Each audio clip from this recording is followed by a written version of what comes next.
And I went a week or two afterwards. I saw the kibbutz. It was a shocking thing to see, even though it was a week or two after the horror. It was a village. You could see life going on prior to the attack. It was something that will not leave me.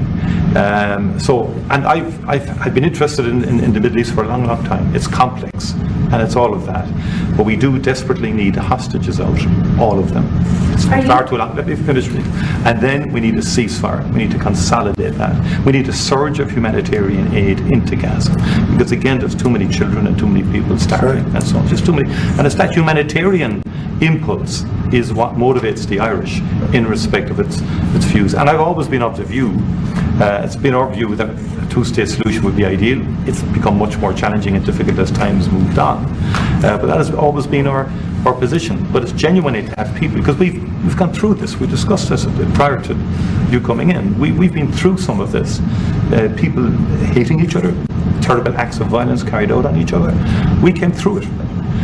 It's our earnest hope that Arab and Jewish people can live side by side. And I've met with people, parents of children who were killed on both sides, called Parent Circle in Israel, and they work to try and bring people together. It's difficult work. What about the president's plans to expel Palestinians out of Gaza? Are you discussing that with him and giving him your... Nobody's expelling any Palestinians. I don't know.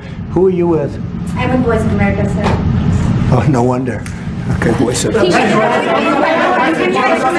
How he feels about the president just saying that he would like to take back US companies, pharma companies based in Ireland. Well, I think the pharmaceutical companies in Ireland are doing very well, as the president has outlined.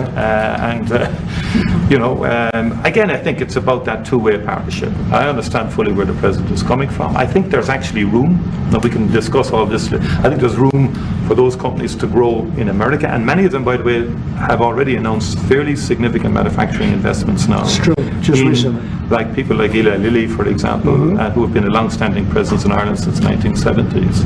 I spoke to the CEO recently. He's great. Great guy. And he's announced, I think, about a $50 billion investment in America. New plans. But there's big investment, they've had big investment in Ireland. Ireland has served them well too, The workforce is very strong. It's an educated workforce.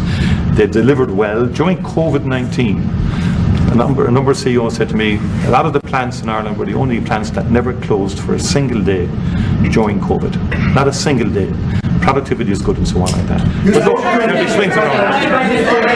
Mr. President, thank you so much. You spoke to Vladimir Putin for quite a while. Yes. So I want to know your assessment. When you take this deal to him now, how do you assess the chances of Putin? I have no assessment, and I don't go by chances. I think it makes sense for Russia, a lot of downside for Russia too. And we have a very complex situation solved on one side, pretty much solved. We've also discussed land and other things that go with it. We're not just doing it and saying ceasefire. We don't know what's happening. We know the areas of land we're talking about, whether it's pulled back or not pulled back. We've discussed a lot of the details of what has to go, because we don't want to be wasting time.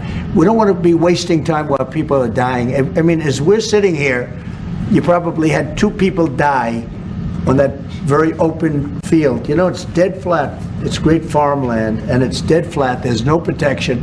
The only thing that stops a bullet is a human body. And these are bodies that are young people. And they're stopping a lot of bullets, because a lot of bullets are flying across those level fields. Dead flat, no protection whatsoever. It is a disaster. And so I hope he's going to have a ceasefire. And you are using